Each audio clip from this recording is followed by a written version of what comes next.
Si di bababa sa tatlong kataong nasawi at habang nasa 37 naman na iba pa ang nasugatan matapos araruhin ng isang monster truck ang mga taong nanood sa isang exhibition event sa may Popayan City sa probinsya ng Cauca sa Colombia.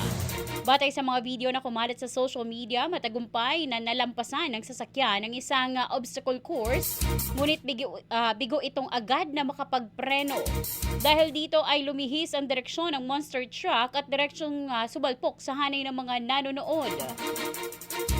Ayon sa isang opisyal, kabilang sa mga nasawi isang 10 taong gulang na batang babae na napag-alamang nagdiriwang ng kanyang kaarawan at ang kanyang pagdalo sa naturang event ay isang birthday gift. Sinabi naman ng mga otoridad na nakaranas ng mechanical failure ang sasakyan na nagresulta sa aksidente.